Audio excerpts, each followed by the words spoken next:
اس روایت کے بیان کرنے کا ارادہ نہیں تھا، لیکن اتفاق سے چونکہ محمد وآل محمد علیہ السلام پر درود و سلام کی بات آئی ہے تو اس لیے عرض کر رہے ہیں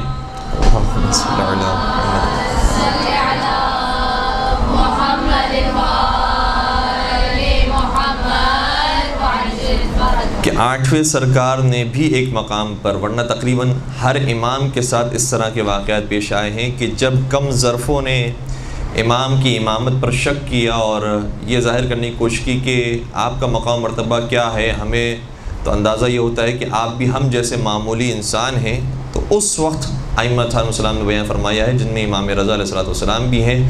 کہ قیامت کے میدان میں ہر ایک محمد وآل محمد علیہ السلام کے وسیلے کو تلاش کر رہا ہوگا اور ان کے دامن کو پکڑنے کی کوشش کرے گا اور ان سے مدد حاصل کرے گا اور شفاعت طلب کرے گا کہ جو ہمارے گناہ ہیں اس کے بعد ہمارا انجام تو جہنم بنتا ہے، لیکن آپ کے وسیلے سے پروردگار انشاءاللہ ہمیں جنت نصیب فرمائے۔ تو امام رضا ارشاد فرماتے ہیں کہ اس وقت میں اندازہ ہوگا کہ محمد وآل محمد علیہ السلام کا مقام و مرتبہ کیا ہے۔ اور ایک اور روایت جو ہم نے ابھی آپ کی خدمت میں سرنامہ کلام میں آیت پیش کی، اس کے ضمن میں ہے، وہ آیت کیا ہے؟ ویسے تو دعائیہ یہ جملہ ہے اور ہم عام طور پر دعا قنوت کے اندر اس کے ایک جملے کو پڑھتے ہیں اور ایک جملے کو کسی اور آیت سے لیتے ہیں، اور یہ طریقہ بھی اماموں نے بیان کیا ہے۔ ہم جب دعا قنوت پڑھ رہے ہوتے ہیں تو کہتے ہیں کہ رب زدنی علما والحقنی بالصالحین، پروردگارہ ہمارے علم میں اضافہ فرما اور ہمیں صالحین کے ساتھ ملحق فرما۔ تو یہ حقیقت میں دو الگ الگ آیتیں ہیں۔ رب زدنی علما کی آیت الگ ہے جو پیغمبر سے مخاطب ہو کر پروردگار شاہ فرما رہا ہے کہ قل رب زدنی علما، اے رسول تم بھی یہی کہو کہ پروردگار میرے علم میں اضافہ فرما۔ اور دوسری آیت وہ ہے جس کا تعلق حضرت ابراہیم علیہ السلام کے ساتھ ہے، جب انہوں نے یہ دعا فرمائی کہ رب حب لی حکما والحقنی بالصالحین،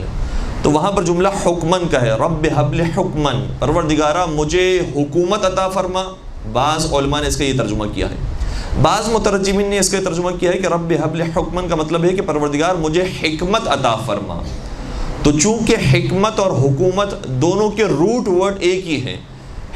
کاف میم، حکم یا حکم، اس لیے اس کے دونوں ترجمے کیے گئے ہیں، پروردگار مجھے حکومت عطا فرما یا پروردگار مجھے حکمت عطا فرما۔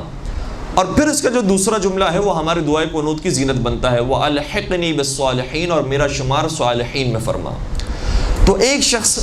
خط لکھتا ہے حضرت امام علی رضا علیہ السلام کو،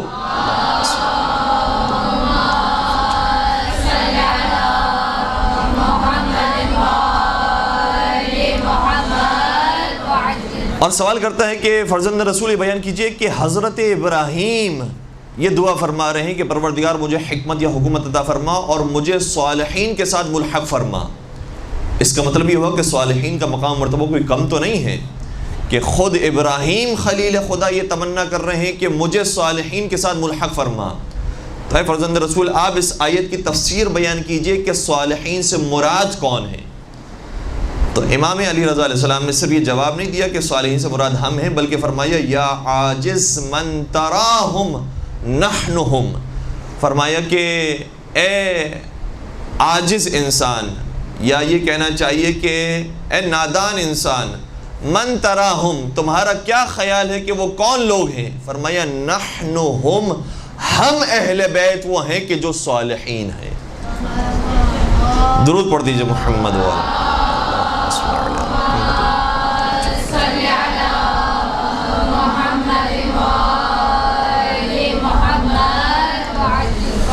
تو 8ویں سرکار کی ولادت کا دن ہے، اور ان کی ولادت کے بارے میں کسی نے کیا خوب کہا ہے کہ ایک عرش نشی آج کے دن اترا زمین پر، ایک عرش نشی آج کے دن اترا زمین پر، انوار الہی کی تجلی ہے جس پر، یہ موت کے لمحات سے فردوس بری تک زائر کو اکیلا نہیں چھوڑے گا کہیں پر، الفت ہوا محسوس، شاعر کا نام، شاعر کا تخلص الفت ہوا محسوس، یہ مشہد میں پہنچ کر عقبہ میں جو دیکھیں گے وہ جنت ہے یہیں پر۔ مل کے درود پڑھ دیجئے محمد و آل محمد۔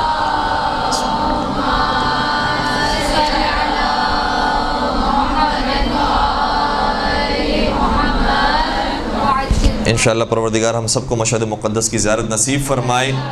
کسی نے کیا خوب جملہ کہا ہے کہ ہمارے ہر امام کی عنایت اپنے عروج پر ہوتی ہے،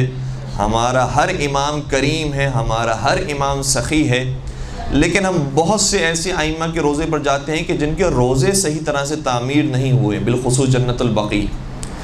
تو ہمیں وہاں پر محسوس نہیں ہوتا کہ ان کی کرامت کیا ہے، ان کی سخاوت کیا ہے، ان کی عنایت کیا ہے۔ لیکن فرماتے ہیں کہ حضرت امام علی رضا علیہ السلام کے روزے پر یہ عنایت محسوس ہوتی ہے کہ جس شان کے ساتھ حضرت امام علی رضا علیہ السلام کا روزہ آباد ہے، انشاءاللہ پروردگار ہر امام کا روزہ اسی شان کے ساتھ تعمیر فرمائے۔